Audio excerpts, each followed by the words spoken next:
to know. Oh yeah, we need to show. Listen, watch, and flow. You need to. I need to know, I need to know, I need to know. You need to know, you need to know, you need to know. We all need to know. What do we need to know? What do you need to know? What do I need to know? We are discussing about some of the Bible that people thought they contradict each other. And we are looking at the book of Genesis chapter 1 verses 25 to 27 and the book of Genesis chapter 2 verse 18 to 19. So many thought those places they contradict each other. You can see the first part. Today, by the special grace of God, we are going to look at part 2. Don't forget that we concluded that the book of Genesis, there is no place that Bible contradicts each other. That the book of Genesis chapter 1 gives a broad line, the what and when of the creation. The book of Genesis chapter 2 zooms to give a specific the how and why human relationships and responsibility. So thus, Genesis chapter 2 is not a second creation, but a complementary account. Bible does not contradict, but they complement each other. So we are going to be seeing the translation insight of the book of Genesis chapter 2, verse 19. In Hebrew, the phrase, and out of ground, the Lord formed man. The Lord God formed man. Out of ground, the Lord formed ground. So meaning Weista. Weista means can also be translated that now the Lord God had formed out of ground. Weista means out of ground, the Lord formed man.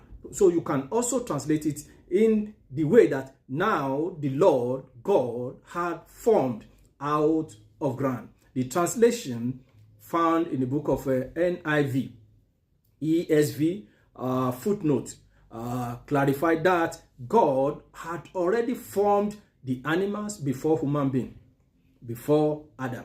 Likewise, and brought them to Adam afterward, for Adam to name them. Henceforth, there is no contradiction. The book of Genesis 2:19 refers to the previous created animals now being presented to Adam to name them. So focus shifts from order to relationship. So in the book of Genesis, it was talking about how God created.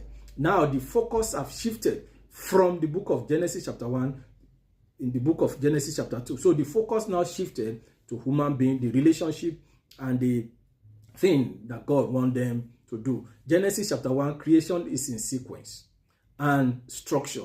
Days 1 to 6. In the day 1, God created this. In day 2, God created this. Till 6th day, when God created human being. Genesis chapter 2, creation in relationship and function. Man, woman in the Garden of Eden. So Genesis chapter 2 is not talking that God recreated anything. They shifted, but it's not talking about what is being created out of the things that is already created. So the narrative flows of Genesis chapter 2 is topical. It's topical, not chronological. It concerns in how did man relate to his environment, the animals and the woman, not in what exact order was they created.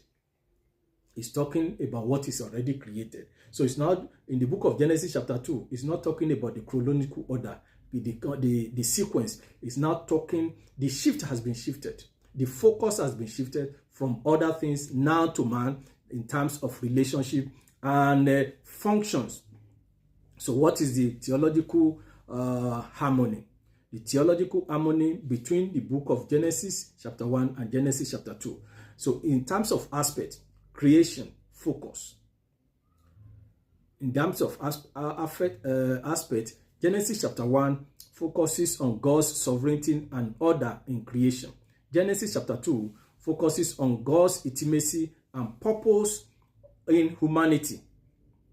So divine named, that is Elohim, God created, that is creator God. Yahweh Elohim, that is covenant relational God. It talks about a human creation. We are talking about the aspect human creation, male and female, together image of God. In Genesis chapter 2, man first, woman later, relational and complementary. So the purpose, what is the purpose? The book of Genesis made us to know the purpose. See God's power, show his power of creation. So Genesis chapter 2 shows God's relationship and design or for community. Genesis chapter 2 shows God's relationship and design for humanity. So together, they form one unified narrative. That is the book of Genesis chapter 1 and the book of Genesis chapter 2. They form one narrative. God as both transcendent creator, Genesis chapter 1, and personal Lord. Personal Lord. He was the one that created everything. But now you personalize it, the God of Adam, in Genesis chapter 2. So when you put everything together, there means this in summary, there is no contradiction between Genesis chapter 1, verse 25 to 27. There is no any contradiction. There is no any contradiction. Genesis chapter 1 is talking about every general purpose, general creation, the sequence, the chronological order. But the book of Genesis chapter 2, verse 18 to 19 is talking about a relationship and functions. So therefore, Genesis chapter 1 gives the chronological sequences, while Genesis chapter 2 gives the relational focuses. The Hebrew verb in Genesis chapter 2, verse 19 support the idea that animals were already formed. Because if animals were not formed, if you are now saying God now created animal and he brought it to Adam, that means God has not rested. Because the Bible says on the seventh day, God rested from every works that he has been doing. Don't forget, there is no place in the book of Genesis chapter 1 that God named all those animals that he created. It was Adam. Later, after man was formed, that's when he brought all the animals to Adam to name them. So therefore, the Hebrew verb in Genesis chapter 2, verse 19 supports the idea that the animals were already created, formed, now simply brought to Adam to name them. So well, you have to be able to understand that there is no place in the Bible, from the book of Genesis to the book of Revelation, where Bible contradicts each other. It is the way you read it, and you have to know that Bible are in sequence. It's just like a story. So when you are reading some story, or when you are penning down some story, you may omit some, and others where you omitted, somebody can include it. That doesn't mean because you are not included that thing, that doesn't mean the story does not occur. As I used to make the example, when it's two reporters meeting a man to report, maybe they are coming outside, and the first thing I say, as the man enters his house, he sat down.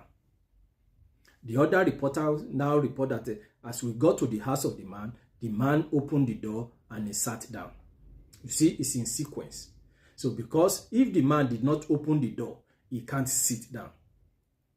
So both of them are correct. So there's nowhere that is contradicting each other, because one focuses on the chronological order, sequences, how God created man, how God created animal, how God created all those things. He put them in perspective. In the beginning, God created this, day 1, day 2, day 3, day 4, day 5, day 6. But when you now go to the book of Genesis chapter 2, it talks about how he zoomed in particular to man, relationship with God, and the purpose, that is the works. So there's no place in the Bible that they contradict each other. It depends on how you view it, how you read it. It depends on how you understand the exegesis, how you understand the sequence, the chronological sequences, because it's just like a story. It's just like a story. The already existing story was already completed in the book of Genesis chapter 1. So the book of Genesis chapter 2 is still focusing on men. So therefore, there is no other animals that God created in the book of Genesis chapter 2. God bless you. God be with you. Kindly put your comment down if there's any question. So tomorrow we look for another question that somebody sent, and we're able to do the justice to it. God bless you as you do so. Shalom.